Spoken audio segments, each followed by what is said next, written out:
Now, as we've been hearing this morning, the Isle of Man's minimum wage will increase next year following Tynwald approval yesterday. From the 1st of April, the hourly rate will rise from £12.25 to £13.46. The move comes in spite of concerns regarding the impact on businesses. The Treasury Minister, Alex Allinson, joins us live in the studio now. Morning, Minister. Good morning.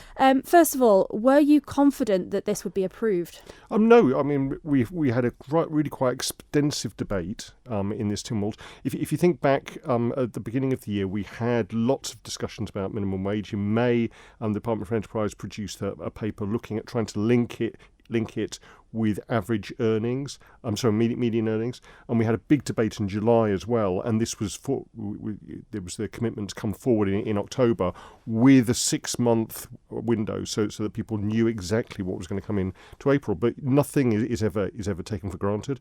There were 7 people who voted against this in the House of Keys yesterday, and people expressed some of their concerns. And again, various groups such as Chamber of Commerce, other individual employers have expressed their concerns. I suppose what I haven't heard an awful lot over the last month is the voice of people who are actually being paid the minimum wage, because that's the other side of it, because a lot of this comes from the Poverty Committee in the last administration and a commitment at the start of this administration that we would reach the living wage. Now, there have been some problems with that, so we're going for a slightly different way of calculating the minimum wage. But actually this week in the UK, they announced that their voluntary living wage was going to rise to £13.45 per hour from next year. We've got £13.46, so we're actually on track to deliver a good standard of living for those people who are on minimum wage. And it is a steep increase then, it's 9.9%. So do you think those on minimum wage will notice much of a difference? I think they will. And again, there were lots of discussions during Tynwald today. It is not a binary debate. It's not about workers versus employers. It's not about income versus tax. We have to get a package for this. So one of the commitments I made was to look at tax thresholds, look at NI thresholds again.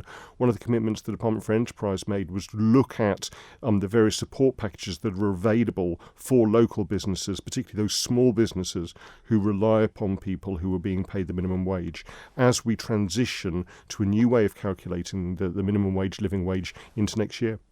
Now, Minister Johnston pointed out that whilst the Minimum Wage Committee didn't back the proposal, it didn't put forward any alternatives. Do you think if it had, there might have been a different outcome here? Well, the Minimum Wage Committee actually brought forward a whole range of different alternatives and have been doing so for the last 18 months. They actually wanted us to commission a report. We did last year, the Pragmatics report, looking at the impact of this. Treasury also produced an assessment of the impacts of increasing the minimum wage. There's lots of evidence there. What the Minimum Wage Committee was saying was, should we be looking at different ways of calculating it? Should we be having lower rates? At the end of the day, what the Minimum Wage Committee are tasked to do is to take evidence from people in our community and then come back with recommendations that then Treasury and the Department for Enterprise have to look at, and we have to balance that against the overall economic atmosphere in the Isle of Man as well. I'm thankful for what they've done. Obviously, they have a role to play, but I think what Tynwald did in July was fix this to the minimum wage, living wage to median earnings. What we can now do is give that certainty to businesses going forward and to people who are being paid the minimum wage, that they know what they're going to get from April next year. And also, when we can have another announcement in October next year, there will be a clear pathway to even out these increases as we grow our economy and grow median earnings. Well, the Enterprise Minister also said this will provide businesses with the chance to plan and prepare. So it's around about 5 months until this comes in, 1st of April next year. Do you think that is enough time, or actually will some businesses just be preparing to close their doors with this increase? Yeah, I mean, nobody disputes that there are lots of stresses, particularly for small businesses on the Isle of Man, and particularly in certain sectors such as hospitality, retail, the care sectors, cleaning companies.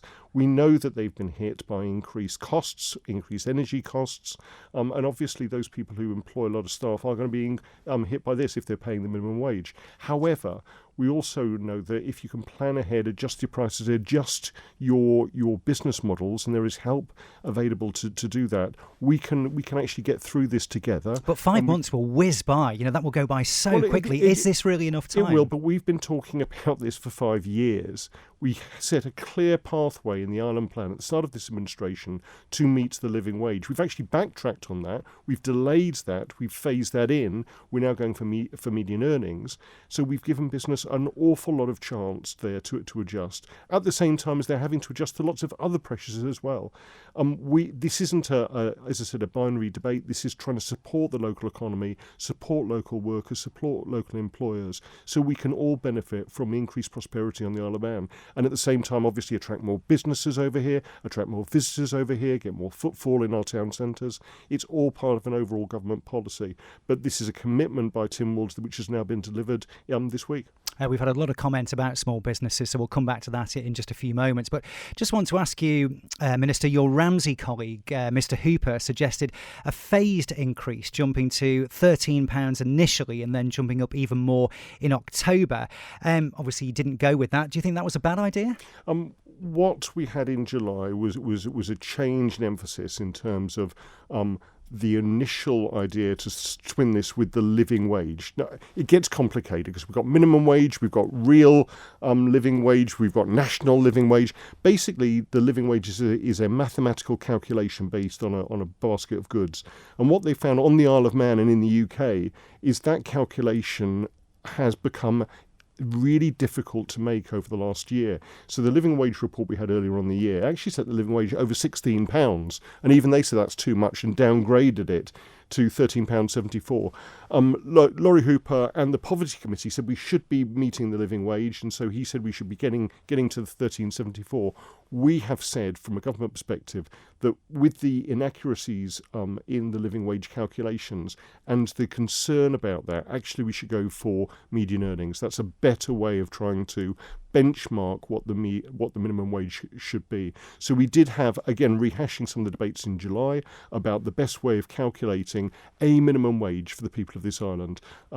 We had overall support for the motion yesterday, and this will be coming through. But what we need to do now is use that time to get that certainty to employers and employees so that they know what's coming, they can adjust to that, they can deal with this transition and have that clear viewpoint going forward that in October we will announce the new rate for the following April and get into this cycle, because up till now it has been a little bit haphazard. It's been lots of discussions, and what we now need is certainty. You talk about sort of the building up until April next year and then towards October last year. When this news broke yesterday, the majority of our comments on Facebook, it's safe to say, were not positive towards yourself or the government's decision. What's the message, though, to small businesses who basically are worried that they're going to have to cut staff to make this work? Again, thank you for inviting me on. This was very much a Tynwald decision. This was initially about poverty, but actually it's also about economic growth and prosperity and trying to get that across our island. What I'd say for small businesses is, look, we were increasing the minimum wage. If you are struggling, reach out to the Department for Enterprise, come in, have a chat, see how we can assist you adjusting to that. And there are lots of schemes available in terms of energy costs, in terms of technology costs. We need to make sure that we support everyone going forward. Again, this isn't trying to pitch workers against employers. It's trying to make sure that we have that investment in our economy. Earlier on in the year, we had the local economy strategy that will be relaunched. We will do as much as we can to support the local economy going forward. But also, as I said, increase visitor numbers, do all those things we need to ensure that the Isle of Man has that vibrant economy that we all want. Thank you for making it to the end of the Manx Radio newscast. You are obviously someone with exquisite taste. May I politely suggest you might want to subscribe to this and a wide range of Manx Radio podcasts at your favourite podcast provider, so our best bits will magically appear on your smartphone. Thank you.